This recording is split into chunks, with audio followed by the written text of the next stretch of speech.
On the news at 1, court orders INEC to publish David Mark's list for area council elections. FCT doctors commend FCT minister for payment of hazard allowance. And FRSC intercepts suspected trafficking attempt at Nyanya.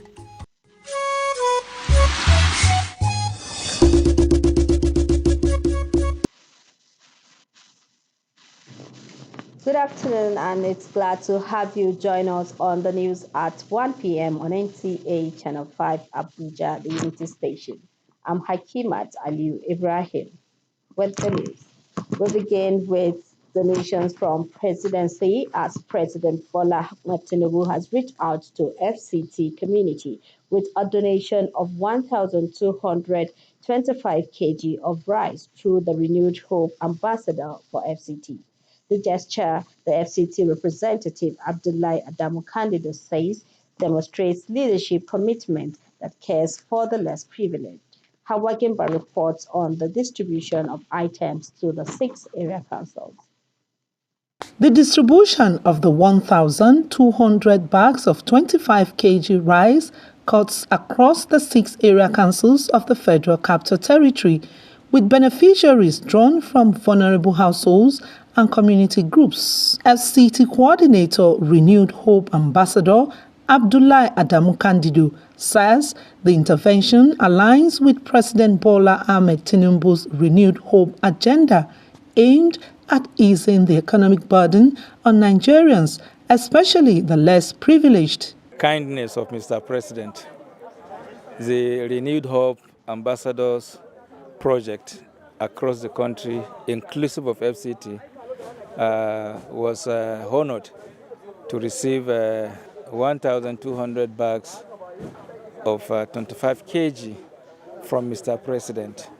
Of course, to, in the spirit of this season, to appreciate the citizens of this country for their support and for their prayer.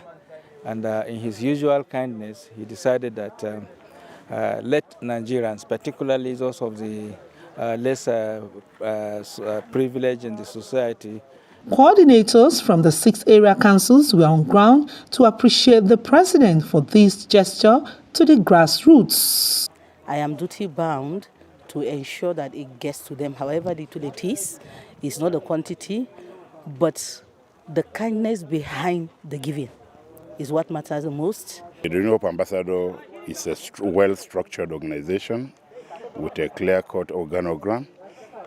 Before the arrival of this palliative, individuals have been earmarked with names well written out, given to the coordinators. Beneficiaries also commended the gesture, describing it as timely and impactful, while calling for sustained support to grassroots communities. Hawa Gimba, NTA News. Now to matters regarding the area council elections. The Federal High Court has ordered the Independent National Electoral Commission to recognize and publish names of candidates forwarded to it by the National Chairman of the African Democratic Congress, ADC, Senator David Mark, in respect of the February 21 area council election in the Federal Capital Territory, Abuja. Justice Mohammed Umar gave the order while delivering judgment in a suit filed by 17 candidates of the ADC, challenging the refusal of INEC to give them electronic access to enable them contest for elective positions in the forthcoming area council elections. Justice Umar held that the evidence provided by the plaintiffs was credible enough for him to attach a more probate value, adding that the plaintiffs also proved their case beyond a reasonable doubt to earn the relief sought in their originating summons.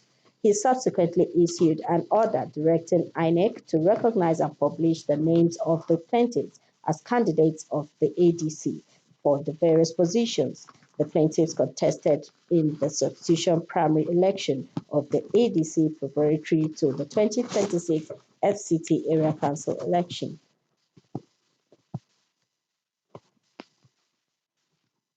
Still on election matters, the Senate Labour Party staged a mega rally in Buari Area Council as momentum builds towards the FCT Area Council elections.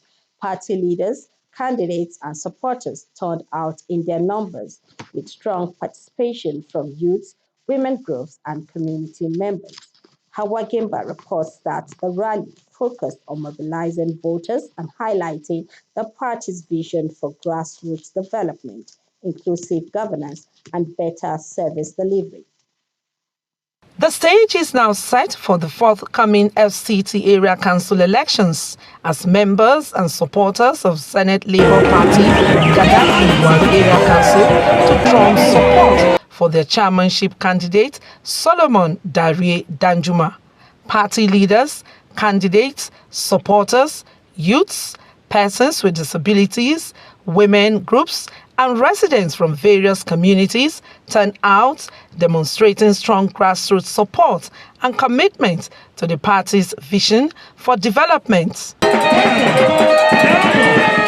The rally provides an opportunity to educate and sensitize FCT residents on the party's agenda for inclusive governance, improved social services, youth empowerment, and infrastructural development if elected into office. Addressing crowd, party leaders, and supporters call on residents to come out en masse on election day, participate peacefully in the process, and safeguard their votes. They have assured us that elections will be free and fair.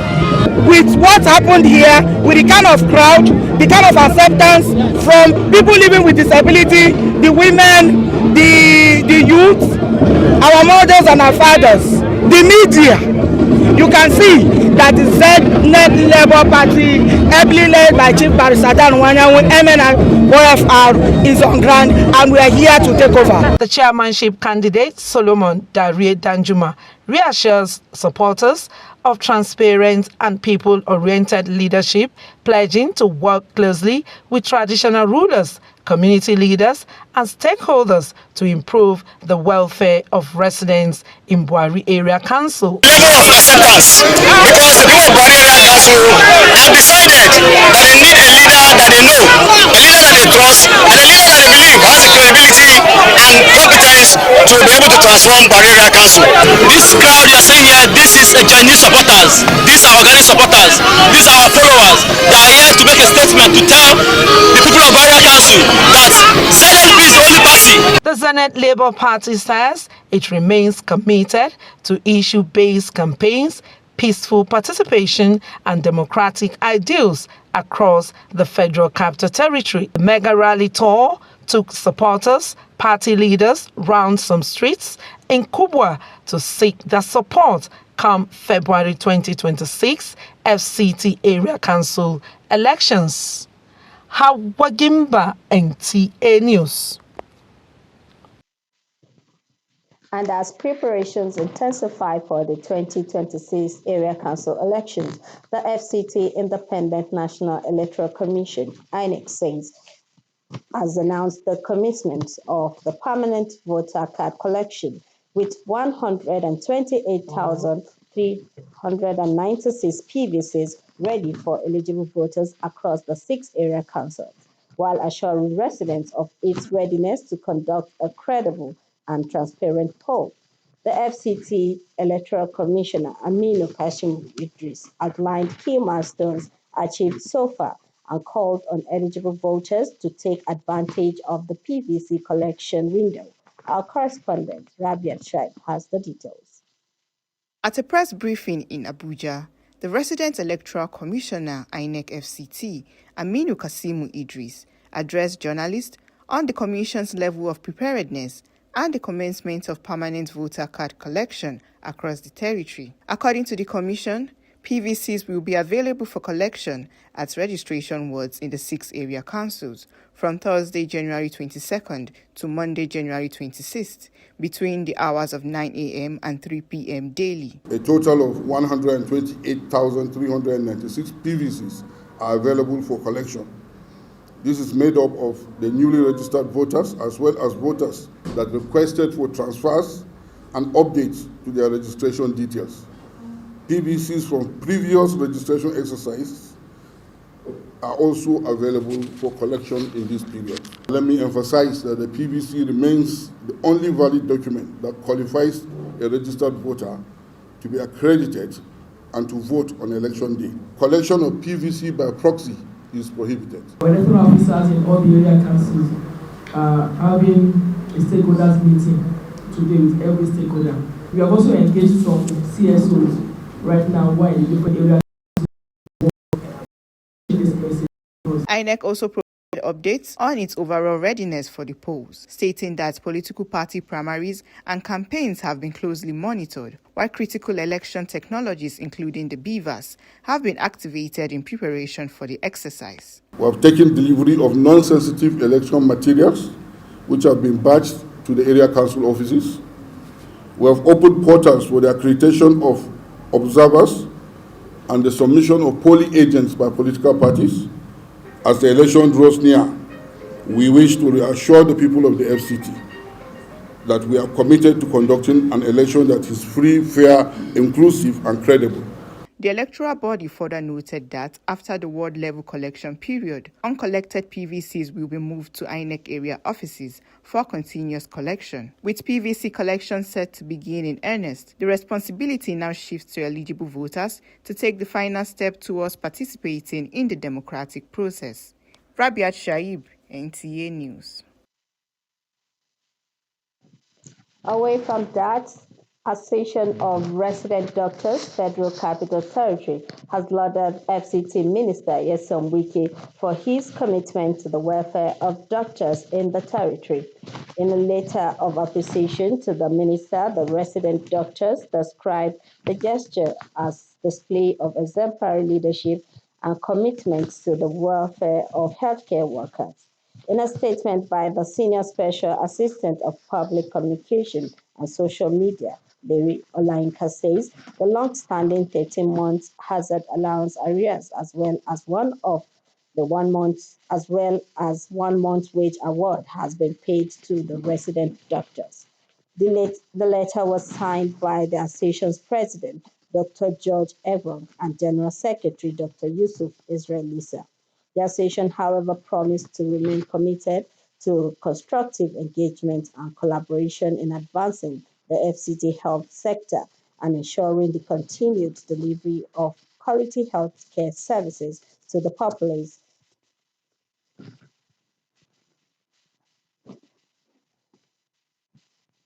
As the FCT Council polls approach active citizens, participation remains key to credible and people-driven local leadership.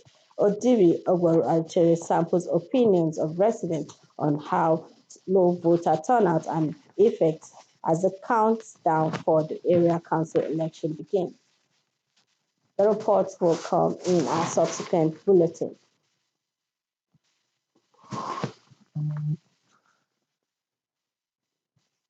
Now to security matters, the Federal Capital Territory Police Command has recorded significant achievements in its ongoing operations against vandals, economic saboteurs, and drug-related offenders across the nation's capital.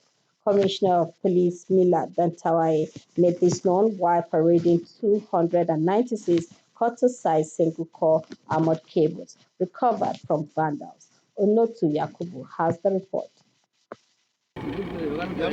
In recent months, suspected criminal elements in FCT have targeted critical public infrastructure, including internet cables, power lines, and drainage covers, thereby causing disruption to electricity supply, other essential utilities, and public safety in parts of the FCT and neighboring states. The FCT police, in response, initiated intensified intelligence-led operations, targeted patrols, and surveillance in identified hotspots such as Mabushi, Maitama, and the Central Business District. These efforts resulted in the arrest of several suspects and the recovery of 296 cut-to-size single-core armored underground power cables valued at 31,140,000 and 2 transformers. Some of these vandalized cables and manhole covers were recovered in vehicles that have tints. So we're going to intensify our operations. We have directed that as our pin down points are activated and as our patrols are ongoing, we will concentrate on such vehicles that have tints. The special operation also recovered 171 drainage manhole covers, 4 portable cable pullers, and 72 bags of dried leaves suspected to be cannabis sativa. Commissioner of Police Millard Entawaye said investigations are ongoing to apprehend receivers, buyers, and other collaborators involved in these criminal activities. We will do our best to dig from known to unknown. Known to unknown will include that we will get to the point of those that are encouraging this crime and criminality to take place. Who are those? Those that are consuming those drugs, that make those people bring them to town to sell, and those that encourage these vandals. The command reiterates that all perpetrators, including those who receive or trade stolen public assets, will be arrested and prosecuted according to the law, and called on members of the public to remain vigilant and provide timely and credible information. Onoto Yakobo, NTA News. In a similar development, the Federal Road Safety Corps has intercepted a suspected child trafficking operation in Nyanya, Abuja.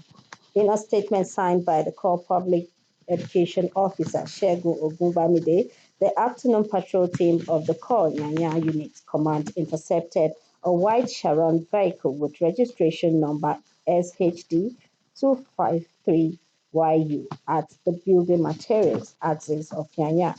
The vehicle, driven by one 36-year-old Namdi John, was traveling from Shandam Plateau State to Kaima local government of Kwara State. The interception followed the alertness and professional judgment of the patrol team after observing an unusually high number of passengers, 17 young boys and girls, crammed into the vehicle, with 2 minors concealed in the vehicle's boot.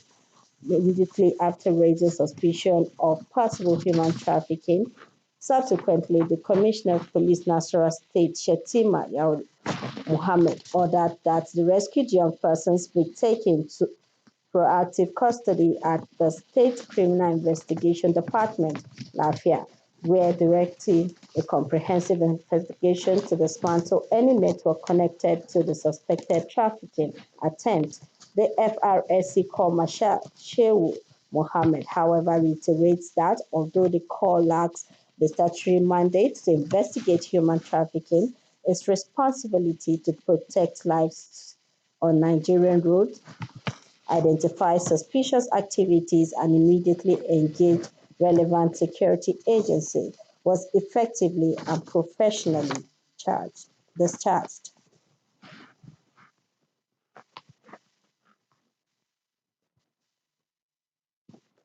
Refuse piles continue to mount in several parts of the city center, disrupting traffic and raising environmental concerns among residents. As the situation worsens, attention turns to the agency responsible for waste evacuation. Our correspondent Sandra Akeme is on ground to get reactions from the Abuja Environmental Protection Board. Sandra, so what's the situation? Thank you, Hakimat. You know, just recently, our team visited the Nyanya axis, where refuse is frequently dumped indiscriminately, causing traffic congestion and creating a nuisance for residents and, of course, road users. This situation is not just limited to Nyanya alone, as similar scenes can be found across other parts of the city center. The indiscriminate dumping of refuse within the city center has become a major source of concern for residents.